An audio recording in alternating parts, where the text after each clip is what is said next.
For 24 Flix, I'm Kat Vasquez, and I'm so honored to have Ann Fishman here. She is a producer and attorney at Fishman Law. Welcome, Ann.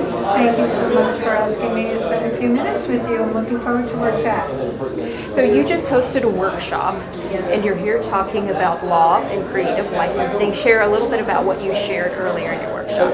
Well, the way I opened it up was I said to the audience, I want to empower you to have a better understanding of your rights, because it's sort of an asymmetrical playing field, and even if you have an attorney, that attorney can't be with you all the time, so I want you to be empowered to understand the value of your creations, all the rights that come with copyright, and what it means to bump up against somebody else's rights and their work, because that's where the conflicts come, and we want to avoid controversy, we want to avoid litigation, because it's such a fun space, but a lot of creators don't realize what is there. So the first thing I tried to do is empower. I showed a lot of current cases about this space, copyright infringement, and the rights of people, especially who you may want to write about or make a movie about, they have rights too. So it's a very interesting field. And in today's age, it's the Wild West, because you have millions of opportunities. You've got virtual platforms, right? And so there's so much content being pumped out there. For those of us that are new filmmakers, what advice would you have? Well, I will make a few comments. You were so right to call it the Wild West, and there aren't a lot of sheriffs doing a lot of policing, and there are bad actors who misappropriate the content of creators all the time. As a matter of fact, someone was just telling me that Google and YouTube, they've gotten about 5 billion DMCA notices, and that's when you tell them somebody just infringed my copyright, take it down. So I think it is really important to try to protect it, police it, and be really careful about posting, because then you put it out there and you sort of, there's two ways to look at it. Some people say, oh, maybe you can get a viral audience, but I think the better way is pull it back, don't post it. I think you raise the value and make people pay for it. So it's two schools of thought, but I think it might be better. Don't put it out there. You can put on TikTok or Instagram the stuff that won't hurt you if somebody thinks. The stuff that's going to hurt you, like a short film, other things, make them pay for it. Wow. Yeah, that's wisdom. So pull back from YouTube posting, for example, if you have a short or a doc. I'd be careful. Well, let's say this, if you're trying to monetize it somewhere, now a short is very hard to monetize, so a short, that's okay.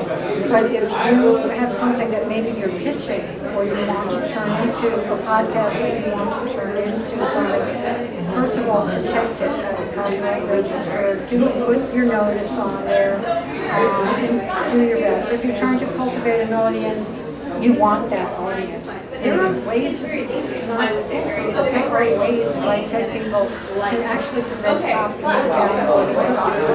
So do your best to make it, to protect it as much as you can. So how practically would folks be able to do that? Outside of, contacting an attorney, what are a couple of practical steps of how to do that? You mean how to protect your work? Yes. Well, you mentioned besides contacting an attorney, sometimes that will do a lot, because attorneys can write a cease and desist letter for you.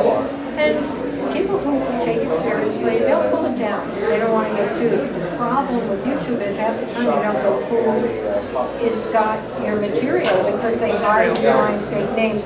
There is a way under the DMCA to get real identity. So there's a special subpoena provision in the Digital Millennium Copyright Act where we can find out who they are. So if they're doing enough harm, an attorney certainly can help you. And I really want to help people hold on to their rights. They don't like to see this skewed world where people are just taking it because they can.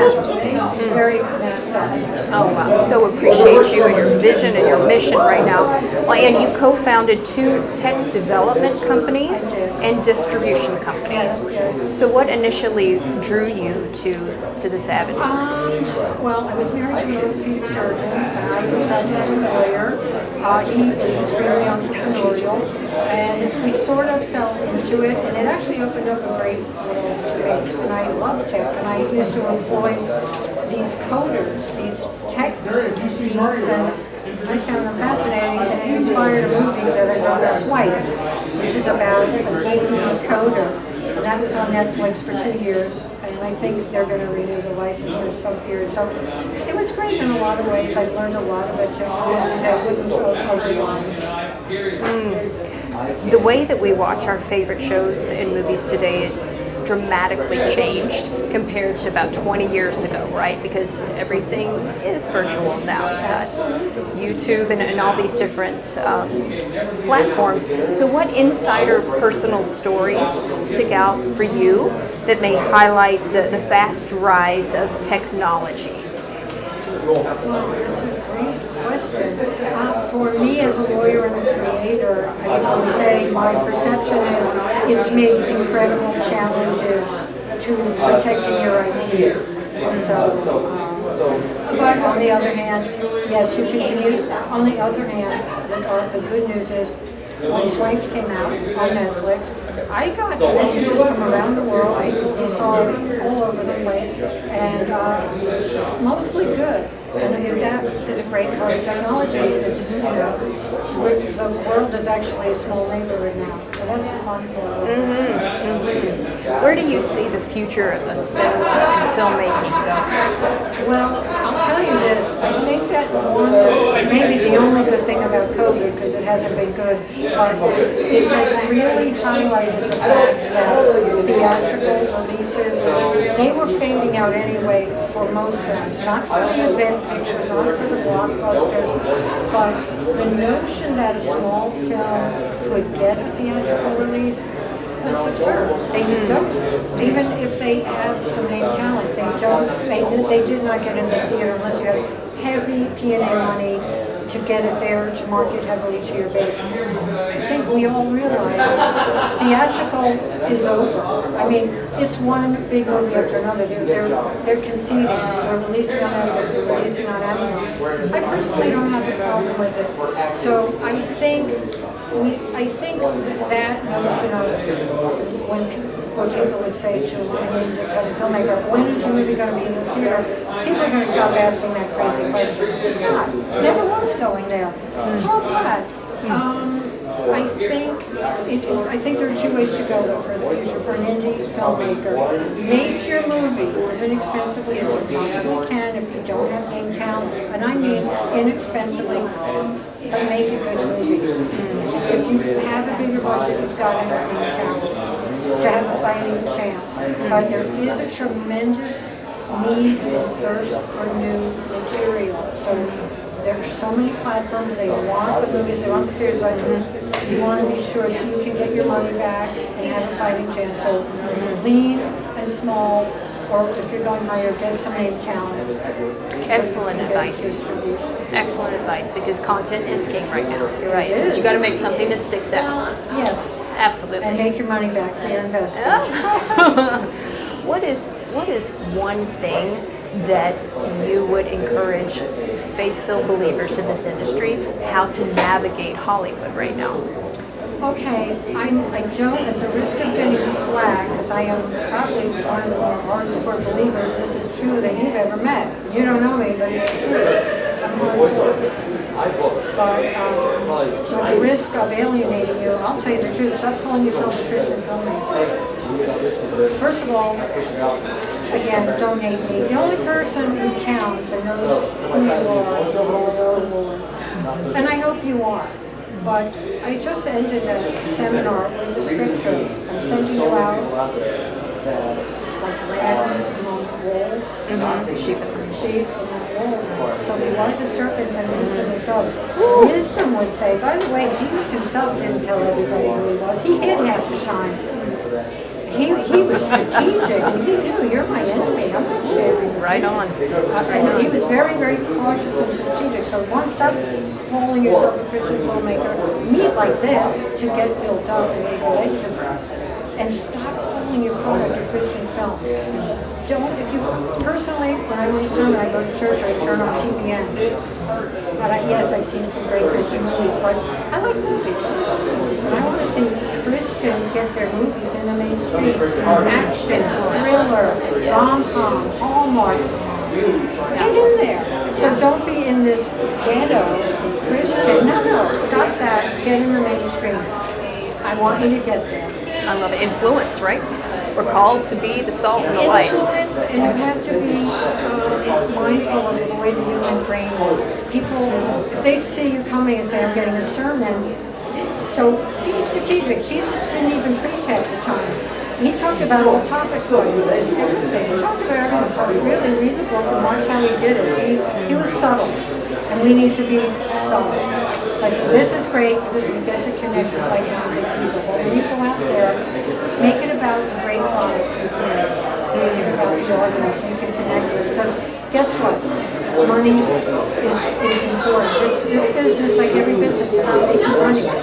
If you can make the money, the doors will open. What have you learned about yourself through your journey, through your process in the industry? That you have to have a thick skin. I've learned not to be insulted if someone doesn't like what I do or if someone says I pass on that script. I've learned to understand. As a matter of fact, when I pitch, I've changed the whole dynamic. I ask, what do you need? What are you about? What is the thing you really love to do? And then I'll just think, what do I have that can serve them? Instead of making it about, I have this, will you, do you want to do it? I would totally change it. What do you need that I possibly didn't have for you? And it's pretty sincere. So I just am interested, and you realize people actually open up to you about what they're going through, what kind of material they really need. And it opens the door, it makes it pleasant, and then they'll say, well, I think I have something that you would like. So, and if somebody says, it's nice, but it's not for me, I'm not hurt, I'm not insulted, I'll say maybe it's something else, or you must be tough. Because even the biggest filmmakers will admit they have failures, they have rejections, they have defeats, so don't take it personally. It will humble you a bit, but you'll make it. Just persevere. If this is for you, persevere and accept that there's a time and a place. It'll happen. What do you want Ann Fishman to be known for? I will tell you right now, her God is God.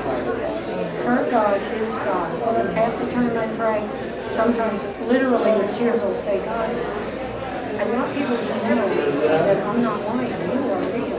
Let them see you in this situation. So God, please, that's the truth. Let them know you are real. Amen. So nice And what an to meet honor. you. Thank you so You much. did a wonderful job. It's great to meet you. Producer and attorney at Fishman Law for 24 Flix. I'm Kat Vasquez.